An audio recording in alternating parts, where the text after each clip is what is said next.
got large amounts of gravy concentrate. But starting off where I left off on my last video, since I mentioned a few times the shot that Matt took, like my stepdad, and I'm going to explain those examples a little further. My stepdad shooting at me, the guy that drove a truck at me, driven by emotional impulse. Let's talk about how Matt took a shot, driven by emotional impulse. In one of his most recent videos, it may be his most recent video, he talks about a song called It's Only a Paper Moon. That it's a truth drop, or that there's truth drops within it, and that it's been perpetuated by being covered by like 30 different artists. And some of the lyrics say, it's a Ringling Brothers Barnum and Bailey world, it's only a paper moon. And the general gist of the song is that this world ain't real, don't take it so seriously.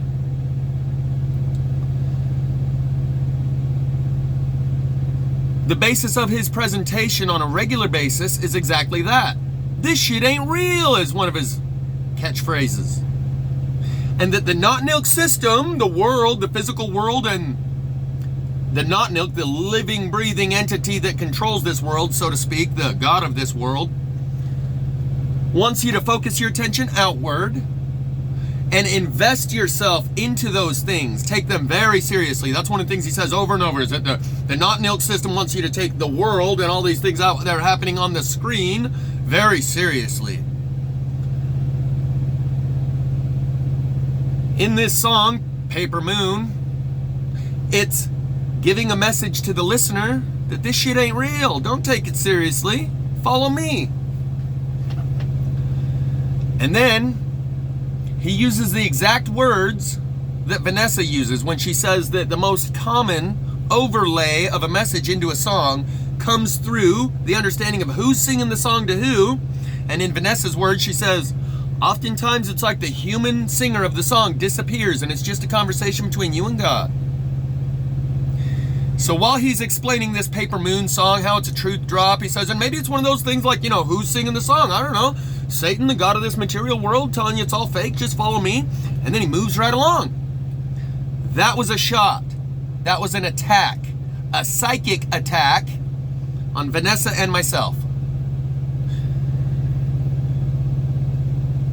Because it runs 180 degrees opposite of the line of logic and reason of everything else he has said up until that statement. That statement points the exact opposite direction. So, 3 options.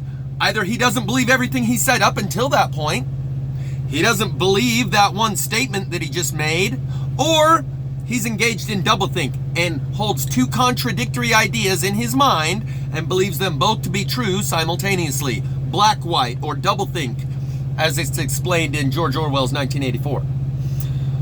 I don't think that's the case with him. He's demonstrated a level of intellectual acumen that prevents him from engaging in doublethink in most areas, but it is the emotional impulse that blinds us and allows us. We're all capable of doublethink in the right scenario, where our personal attachment to the outcome makes us want to believe that and this at the same time. My point is, up until that statement that he made that points the exact opposite direction of everything else that he said, I'm going to show you how he doesn't believe this. There's no chance that he believes this intellectually, because it does not match the line of logic that he used. The other 99.9% of everything he says, it came from an emotional place of impulse, not logic and reason, because it runs 180 degrees contrary to the logic and reason and the line of logic and reason that he's used up until that point. That this world and the god of this material world wants you to take it all very seriously and invest yourself and spend your soul tokens and go get the second speedboat and be a success in life according to the measures of the world.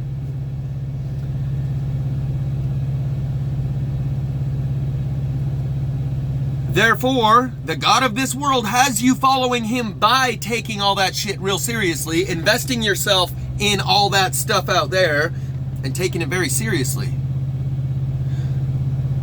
that God that has you following him by taking it all seriously would not be the same spirit that tells you it's all fake, just follow me. You're already following me by taking it all very seriously.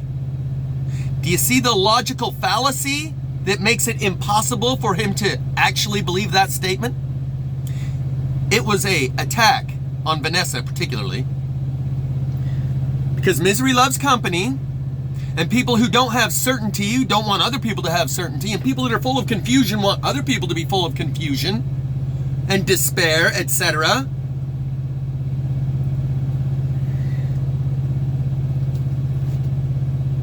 And so to imply that you think maybe the spirit that put that message in that song is the God of this world, this material world, telling you, don't take it seriously, it's not real, just follow me, is the exact opposite of everything else you've said up till that point, where the God of this world, the not-nilk system, wants you to take it all very seriously, and in that way, you are following that God, and up until that point, his whole message is based on, don't engage in screen exercises. That shit ain't real. Go inward. It is two opposite spirits, like this. We're not talking about a ghost. We're talking about like the spirit of truth, the spirit of honesty, the spirit of full disclosure.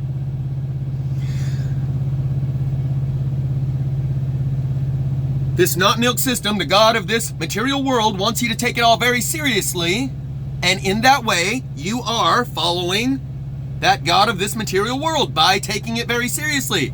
So it would be counterproductive for that same spirit to tell you, it's not real, just follow me. You're already following me by taking it seriously and believing it's all real. You see the black-white doublethink that makes it impossible for him to believe that statement? It was intended. It was an attack. A psychic attack. So that later on, people that use weasel words and try and come in at an angle and throw the rock and then hide the hand that threw the rock and act like, I don't know what you're talking about. If successful, she would find herself later wondering, oh, is the spirit that gives me the messages in the music really the God of this world, Satan? And feeling the same sense of insecurity and uncertainty about where she's going as Matt does. There's something you're not taking into account, Matt. Oh, and by the way, I know you're watching this video. People who have personal life experience are not going to second guess and start reconsidering their personal life experience based on the words of somebody else. So, your attempt to throw a rock into her pond and cause ripples in that calm, serene surface of the water, like a Zen Buddhism, calm serenity. He tried to throw a rock in her pond to create ripples, doubt, uncertainty, hesitation, fear. That's what that was. Why? From an emotional place. I'm pointing at the heart here. From an emotional place, because not from a logical place, because it runs 180 degrees opposite of the logic that he has expressed up until that point. So it's not congruent with his line of logic and reasoning and thinking. So it must have come from somewhere else. Because he feels rejection. Because he wants her witness and she won't give it to him. Oh, look, Vanessa, I found another movie with some more truth drops. And her response is, so many truth drops, so little time. In other words, I ain't got time to chase your breadcrumbs anymore, Matt. And I've said this before about him. While he tells you don't chase the screen exercises, those are all pissed on breadcrumbs. Don't try to find little truth drops out there. There's a deep well and a reservoir of truth within you. Go inward. All those screen exercises are a waste of time. He often says, here, let me save you 10 years. And then he proceeds to engage in screen exercises, intellectual exercises that go around in circles and lead nowhere. While telling you not to do it, he then takes you down that rabbit trail. Chalk Body Outline did an expose on him and said, yeah, I think he had an agent, like a publicity agent. He's published a book. His agent got him on Fox News and on Alex Jones, and he was trying to make a name for himself, and he wasn't able to brand his image. He wasn't able to create a name for himself. So he ended up here as a cultural influencer on YouTube.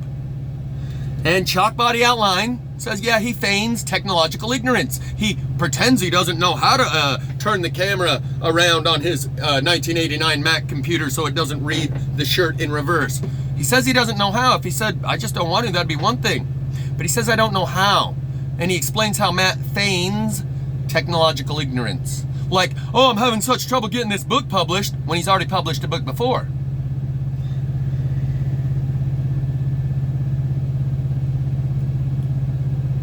I don't know who's who, but I know these troll farms often put people out there from the same agency. Let me give you an example of what could be going on. The way I heard of Matt from Quantum of Conscience is from Owen Benjamin, who came from Hollywood and said, I'm leaving Hollywood, I'm gonna go join the truther community. And he name drops Matt from Quantum of Conscience so many times that, okay, I'll go subscribe, see what this guy's got to say. Matt name drops and even suggests, directly recommends, Chalk Body Outline. Later on, Chalk Body Outline does an expose on Matt, and he's like, oh, I recommended a channel before I fully vetted them, and I won't do that again. The way this could work is that these guys all come from the same agency. They point at each other, you're a shill, no, you're a shill, no, you're a shill, like a wrestling match, and they get back behind closed door, give each other high fives. And that's how it works. Whether or not Matt or Chalk or Owen Benjamin is genuine and sincere and authentic about the message they deliver, or if they have ulterior motives, not for me to say. But that is one of the ways this works. They put out multiple cultural influencers.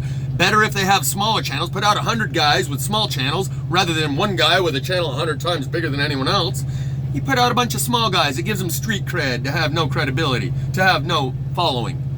Just like Richie said, oh yeah, I'm a shill for the flat earth. Anyway, so that's who Matt is. But I believe he was genuinely feeling rejected, and that's why he threw that psychic attack in the direction of Vanessa. So maybe it's Satan singing you these songs and giving you these messages in the music. Yeah. Even though it runs 180 degrees contrary to the line of logic and reason that you used up until that statement, that this world and the God thereof wants you to take it very seriously. Well, but maybe it's Satan and the God of this world giving you the message in the music to not take it seriously. Which is it, you dumb fuck? It's not my fault you look like Dana Carvey from Master of Disguise. Turtle, turtle. When I take a shot at somebody, I stand behind the shot that I just took at them. Instead of trying to bring it in at an angle and act like I don't know what you're talking about. So from now on, every time you see Matt with his big head, you won't be able to think of nothing but turtle, turtle. It's like he's trying to get in the turtle club. He looks like a turtle without a shell. Come on, let's just be serious. Bullseye. That's how you attack somebody, Matt. You might want to take some lessons. So, we'll move on now to my stepdad, who shot at me with a BB gun 3 weeks ago, and we talked about it 3 or 4 days ago, and I enlightened him to the fact that just before you shot at me, I was cutting limbs. And as I'm telling this, he's like, no. So what happened is, we were getting ready to sight in the BB guns. I bought 3 new pellet guns. They got badass pellet guns these days, by the way. Nitrogen, piston, 1,100 feet per second with 1 pump, 1 brake action. The world of air guns is a whole new world. 25, 35, up to 50 caliber. Air rifles. I went to this place to get some pellets because I couldn't find any 22 caliber pellets. There's a shortage. So I had to go to Utah Air Guns, and it's a whole new world. Anyway, if you haven't seen the air guns that they have for sale now, go check it out. It's a different world than your Red Ryder BB guns. Anyway, I bought some new pellet guns. We were gonna sight them in from the back porch out to the end of the backyard where we had stood up a truck bed, and we're going to put a target in it, but at the time there was no target. And between the porch and the backyard were some overhanging limbs from the tree that were hanging down into the way. So I'm gonna clip those limbs up so that we can shoot. And I go to clip one of these limbs, he says, my stepdad said, no, not that, don't cut that branch. I'm standing there with the loppers going, what, this is your favorite branch now that I'm gonna cut it? Oh no, never mind, go ahead, cut it. I cut that one, I cut another one, and as I go to cut the third or fourth one, I look that way, he's sitting there on a dead rest. The table here, the gun on the table, eye on the target, eye in the sights. I hear, I look that way, I hear ting, I look that way, I look back at him, what the fuck, you just shot at me. No, I didn't, no, I didn't, calm down, no, I didn't. It was like a spiritual possession. Took over him, gave him the impulse. Yeah, show him if he won't respect your authority. You'll show him. Yeah. So he waits until I cut the limb, and right as I step over, pow. Oh, you stepped into it. I was going to shoot beside you. Maybe next time I tell you not to cut the limbs on my tree, you'll listen. That was the motivating feeling that caused him to shoot at me. When I brought this up the other day, it was like he was completely unaware. I was joking, we're having fun. And I said something about, we'll be even. I was like flicking him with a rubber band or something. I said, yeah, we'll be even for you shooting me with a gun. He's like, okay. Because I know there's part of him, there's two parts of him. And the part of him that he's familiar with knows he fucked up. The part of him that took over and got him to shoot, as soon as he shoots, the other part kicks back in. It's like when you're having sex and you have an orgasm, then you come back to your senses and the other part of you kicks back in and you're like, who am I? Where am I? Who are you? How do I get home from here? He takes the shot and suddenly finds himself sitting there with the gun in his hand, having just taken a shot at me. Suddenly his senses kick back in. That part of him that motivated him to do it is now back in the background again. And he's sitting there holding the gun going, like he just suddenly got possessed, taken out of his body, and then put back into his body at the moment where he had just fired at me. And he's still holding the gun going, no, I didn't. No, I didn't. No, I didn't just shoot at you. A few days ago, when I bring it up, and I tell him, oh, so he says, no, I didn't just shoot at you. The only thing he has to do, the left brain is trying to explain what the right brain just did. And because it has no logical or rational explanation, because he did not just act out of logic or reason, he just acted out of emotional impulse from the right brain, intuition, emotion, creativity, that's your spiritual antenna. And if you don't intentionally direct it toward the good spirit, you will be hijacked and you will receive impulses from anyone and everywhere else.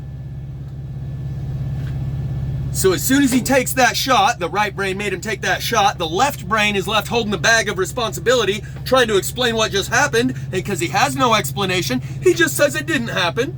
That didn't just happen. So a couple days ago, I bring it up again. I'm like, we'll be even since you shot at me with a BB gun. He's like, okay. Later on, he's like, you can shoot me with a BB gun with one pump. And I'm working him because I know, okay, so we've established that there is a debt to be paid, that there is a debt owed, right? If you're willing to let me flick you with the rubber band so then we'll be even, you've acknowledged there's a debt, right? He's like, oh God, just shoot me, because I'm working him psychically. And I hope for the best, but I may have to extract myself from that situation. If he has part of him that takes over like a split personality, like a second personality, that he has no control over, he isn't even aware of, how can I leave myself in that situation with someone who's literally taking shots at me? Because there are a million other ways that you can take a shot at someone and undermine them, and the feeling you get is schadenfreude, harm joy. And that's the feeling that Matt thought would make him feel better if he took that shot at Vanessa. Fine, you won't give me attention, you won't pay attention to me, you won't spend your time or pay attention. Those are a valuable currency that we all have a limited amount of. I'll show you. Yeah, that'll make me feel better to fuck with your head. Throw a rock in your pond, a psychic attack. That little rock that'll create ripples that'll get you questioning and uncertain about whether or not you're following Satan, the god of this world. Schadenfreude, harm joy. Joy is the feeling we get from doing what is in alignment with our true nature. Anything that brings us joy, we say, I love that thing, vacation, work, this person, because it brings us joy. Joy is the feeling you get when you're doing what's in alignment with your true nature.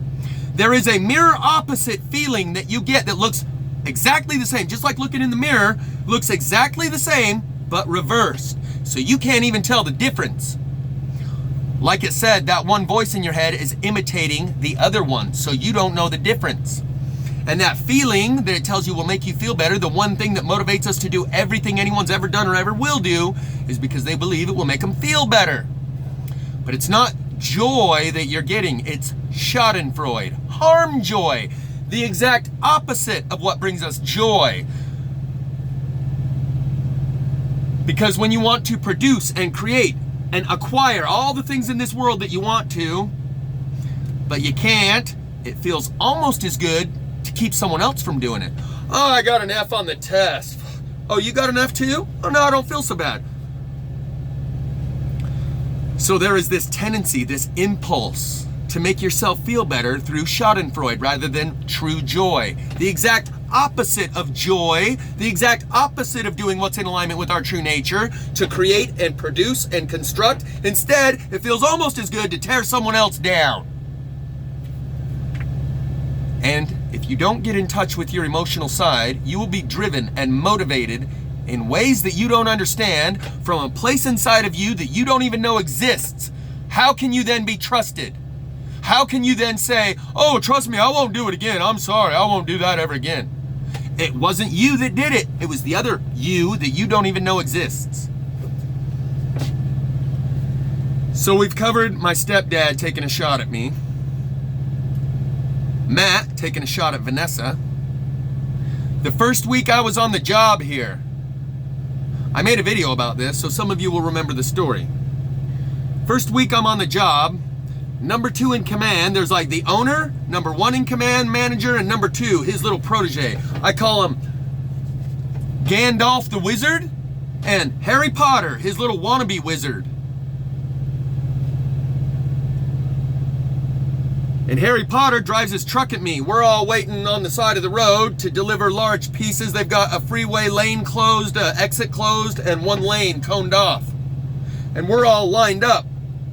And apparently he said something over the radio like, hold up, I'm supposed to get in front of you. The sequence is out of order, and we're supposed to get this piece in there first, so I need you to wait there while I drive around you. Apparently he said that over the radio and I didn't hear it. So as the line starts to move forward, he runs and cuts me off.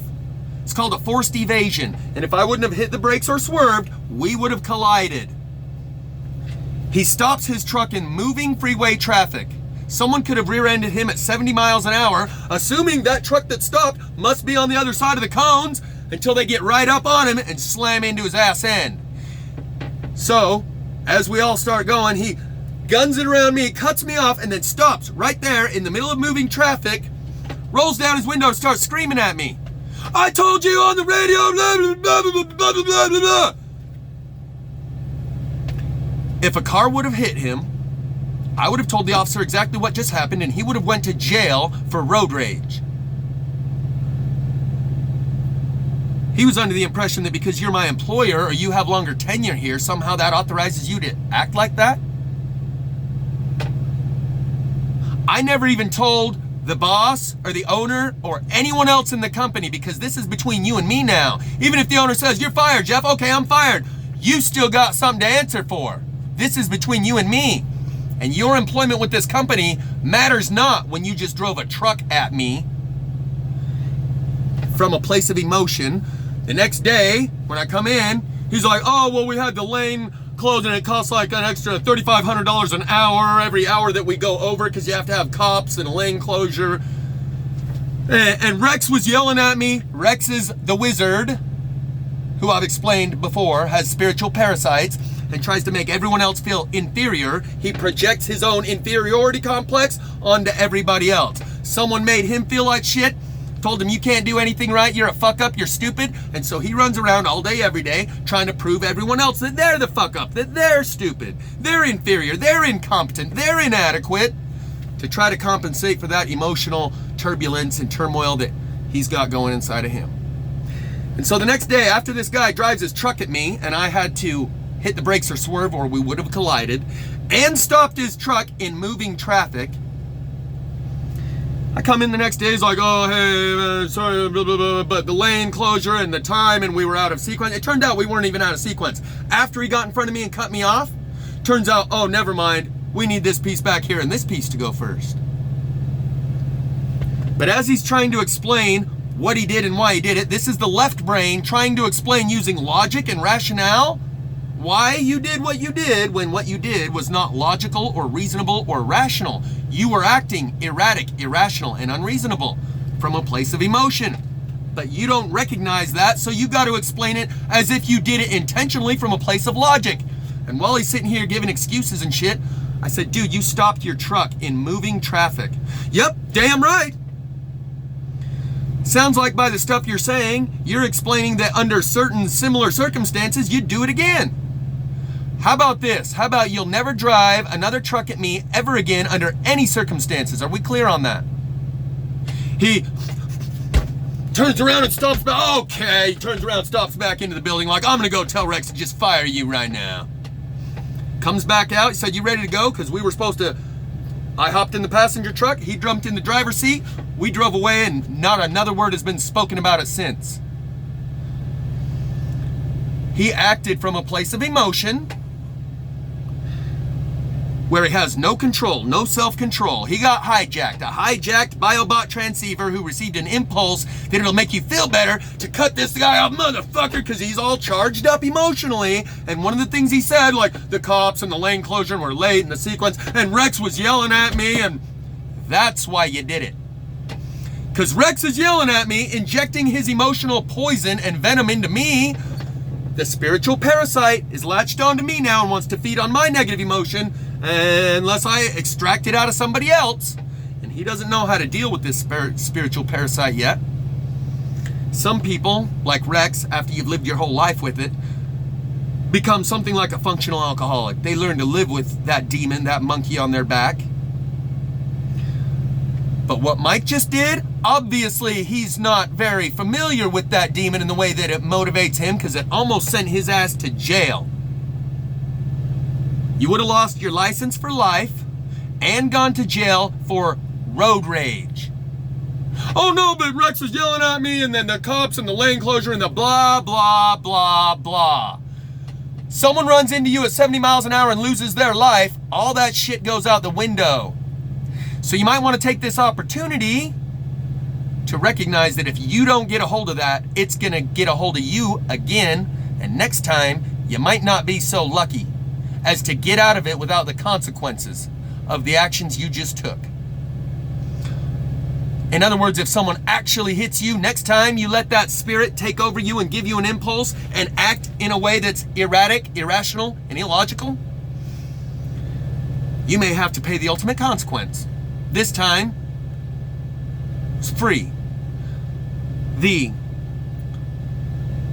most valuable lessons in life are the most expensive.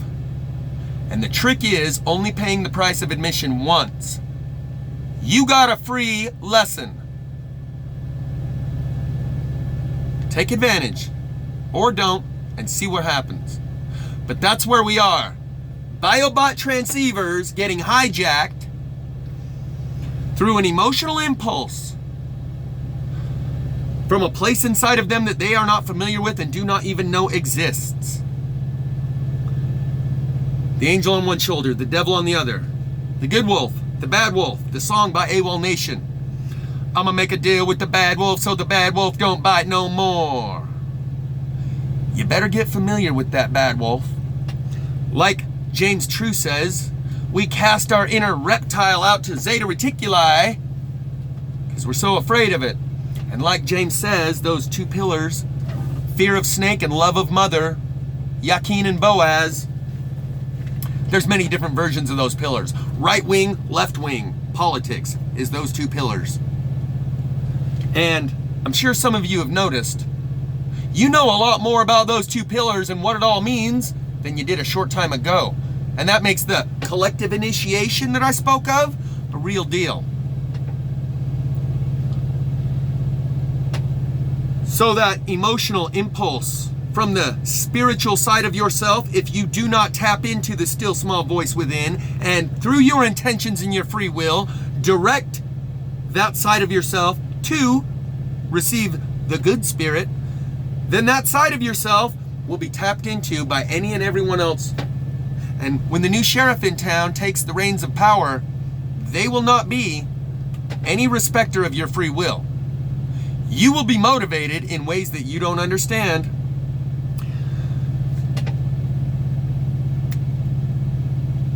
Daniel Alexander Cannon, in his recent video about magnetification, used the word transceiver, that we've all been turned into transceivers, transmitters and receivers. James True, in his most recent upload, I'll include these links in the description, speaks of the DNA having a transistor. And he talks about a radio, how the coil, the copper coil within the radio is wound at a very specific rate and ratio in order to pick up the frequency and transmit it through the speakers. Transceiver. Receive the frequency, transmit it into the speakers. And that your DNA works the same way. There's a lyric in the song by Imagine Dragons called Cutthroat. Says, when I was young, my ancestry was marching martyrdom across the wiki plains of Utah. I'm not a Mormon, but if we have DNA memory, which is what he is implying, he says that once the radio is broken, the transceiver's physical body, the signal is still transmitting, but you need a child of that transmitter with the same DNA to pick up that same signal. Just a side note, I'll include that link in the description too of the song called Cutthroat. And I'm going to bring this to an end here in a minute. But I told you about how during the Mountain Meadow Massacre in Utah, where the early Mormon settlers had escaped persecution, and there was a wagon train going through the area, and they didn't want that wagon train getting out there and telling everyone where the Mormons had landed and set up shop, so they slaughtered all of them. After the dust settled, out from under one of those covered wagons comes a little boy and a little girl who were taken in by Native Americans and raised as one of their own. That little boy took a Native American wife. That little boy was my great-great-great-grandpa. My mom married into the Smith family. Her sister married into the Smith family. I brought this to her attention. My grandma's son, who is my dad, married my mom. My grandma's brother married my mom's sister. And I brought it to her attention that even though it's not prearranged marriages to keep the bloodline intact, when you've got everyone in a fishbowl like Utah County, they can choose who they want to be with, and the bloodline stays within the bloodline. And we've heard David Icke say that that's the reason these royal families keep the bloodline within the bloodline, is because there's something about the DNA that works as a transceiver to receive that spirit and allow those demonic reptilians to possess these people. Maybe David had to tell you about the reptilians from an adversarial point of view, because if he told you it from any other point of view, you wouldn't have listened. It's only telling you these evil demonic reptilian motherfuckers that you'll keep listening to what he has to say about them and educate yourself. But if he doesn't put it in that adversarial connotation, context, you reject him because he doesn't reject them. The enemy of my enemy is my friend, and you're not my friend because they're my enemy, and unless you're their enemy too, then you're not my friend because the Bible says they're evil. The enemy of my enemy is my friend, and that's why he had to portray it in the way that he did. It's just a possibility.